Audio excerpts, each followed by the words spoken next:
अक्षय तृतीया के पुण्य तिथि की शुभकामनाएं देते हुए वेदिका विजडम टेल्स आप सभी का हृदय पूर्वक स्वागत करती है। अक्षय अर्थात शाश्वत, जिसका कभी क्षय न हो, और तृतीया का मतलब है तीसरा। अक्षय तृतीया का त्योहार हर साल वैशाख माह के शुक्ल पक्ष की तृतीया को मनाया जाता है। ये एक ऐसा पवित्र समय है जब सेवा, दान और भक्ति कहीं गुना लाभ देती है, जिससे आध्यात्मिक पुण्य की प्राप्ति होती है।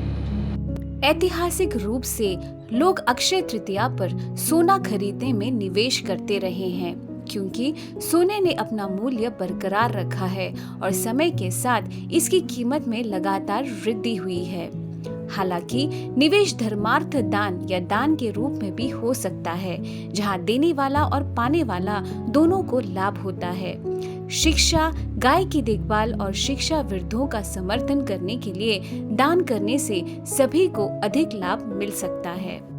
अक्षय तृतीया पर कई शुभ कार्य और प्रमुख घटनाएं घटित हुई है, जैसे भगवान परशुराम का प्राकट्य, माता गंगा का धरती पर अवतरण, महर्षि वेद व्यास ने गणेश जी द्वारा महाभारत की रचना शुरू की, पांडवों को सूर्य देव से अक्षय पात्र मिला, कुबेर को स्वर्ग का कोषाध्यक्ष बनाया गया, सुदामा ने द्वारका में अपने बचपन के मित्र कृष्ण से मुलाकात की, भगवान जगन्नाथ के रथ का निर्माण शुरू हुआ, बद्रीनाथ, केदारनाथ, यमुनोत्री और गंगोत्री के तट खुले, 21 दिनों तक चलने वाली चंदन यात्रा शुरू हुई, और इतना ही नहीं, ब्रह्मदेव ने इस सृष्टि की शुरुआत भी इसी दिन की थी, और 4 युगों की शुरुआत भी अक्षय तृतीया के पावन दिवस पर ही प्रारंभ हुआ। आज की कहानी भी नंद सरोवर के प्राकट्यकरण पर निर्धारित है, जो अक्षय तृतीया के दिन ही हुई थी। एक दिन नंद लाला ने नंद भवन के रसोई घर में दाल और सब्जी के बजाय यशोदा माता को मटरी तलते देखा। जिज्ञासा पूर्वक वे अपने माता के पास गए और उनसे इसका कारण जानने का आग्रह किया।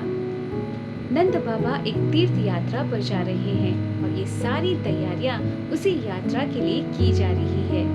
ऐसा कहकर यशोदा माता ने जिज्ञासु नंदलाला को नंद बाबा की ओर निर्देशित किया। नंद बाबा ने अपने जिज्ञासु नंदलाला से कहा कि वे तीर्थ यात्रा पर गंगा, जमुना और सरस्वती के संगम प्रयागराज में जा रहे हैं। यह सुनकर लल्ला ने अपने पिताजी से कहा कि हे बाबा, क्यों न आप अपनी यात्रा को कल प्रारंभ करें, क्योंकि कल अक्षय तृतीया है और अक्षय तृतीया के दिन तीर्थ यात्रा करना काफी लाभदायक सिद्ध होगा। अपने लल्ला के इस प्रस्ताव को सुन नंद बाबा ने अपनी यात्रा को दूसरे दिन के लिए स्थगित किया। दूसरे दिन प्रातःकाल जब नंद बाबा नंद सरोवर में स्नान करने के लिए जाते हैं तो एक बड़ा अद्भुत दृश्य देखते हैं। राजा के भेष में एक व्यक्ति सरोवर के समीप स्थित ब्रज के रज में लोटपोट होकर आनंद विभोर हो रहे हैं, और फिर वे सरोवर में जाकर डुबकी लगा रहे हैं और आनंदित होकर पुनः ब्रज के रज में लोटपोट हो रहे हैं। अचरज में आकर जब नंद बाबा ने उस व्यक्ति से इस व्यवहार का कारण पूछा तो उस व्यक्ति ने बताया कि मैं तीर्थराज प्रयागराज हूँ। हर साल करोड़ों लोग मेरे पवित्र जल में अपने पाप धोते हैं और मैं नंद गांव में आकर ब्रज के रज में लोटपोट होकर हर साल इन सभी पापों को धोकर पावन हो जाता हूँ। झील के दूसरी तरफ नंद बाबा ने कई सुंदर देवियों को इसी तरह व्यवहार करते देखा। सम्मान पूर्वक वे उनके पास गए और उनसे उनकी पहचान पूछी।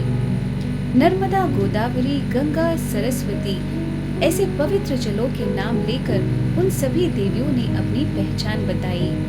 उन्होंने कहा कि साल भर पापी लोग हमारे पवित्र जल में आकर अपने पाप धोते हैं और हर साल हम नंदगांव आकर इस सरोवर में स्नान करते हैं और फिर से पवित्र हो जाते हैं। प्रयागराज और सभी पवित्र जल नंद बाबा से कहते हैं कि वे ये कार्य अक्षय तृतीया के पावन दिवस पर नंदगांव में आकर करते हैं। इस अनुभव ने नंद बाबा के मन को परिवर्तित कर दिया। उन्होंने प्रयागराज जाने के अपने विचार को विराम दे दिया और सरोवर में स्नान कर नंद भवन लौट आए। नंद भवन में अपने पिताजी को देख नंद लल्ला ने पूछा कि हे बाबा, क्या आप प्रयागराज नहीं जा रहे? उस समय नंद बाबा ने बड़े ही सरलता से कहा कि मैं जिन जगहों पर जाकर स्नान करने का इच्छा रख रहा था, वे सभी तीर्थ स्थान आज सरोवर में आकर स्नान करने लगे, तो मैं उन स्थानों पर जाकर स्नान करने का कष्ट क्यों करूं? इस तरह अक्षय तृतीया के पावन दिवस से नंद सरोवर पावन सरोवर के नाम से जाना जाने लगा।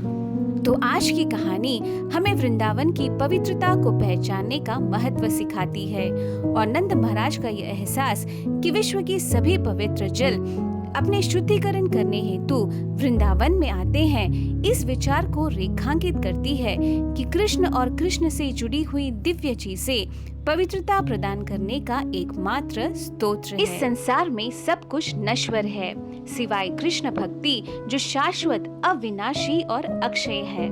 तो क्यों न हम इस अक्षय तृतीया के पुण्य तिथि पर भगवान श्री कृष्ण से ये प्रार्थना करें कि वे हमें अपने भक्ति और करुणा के पवित्र जल में स्नान करने का अवसर प्रदान कर हमारी अशुद्धियों का शुद्धिकरण करें। तो आइए अक्षय तृतीया के इस पावन दिवस पर हम हरिनाम के सच्चे सोने को खरीदें, जिसे कलयुग के सुवर्ण अवतार भगवान श्री चैतन्य महाप्रभु मुफ्त में बांट रहे हैं। तो उम्मीद है आज की कहानी आप सभी को पसंद आई होगी। इसी आशा के साथ विदा लेती हूँ। नमस्कार।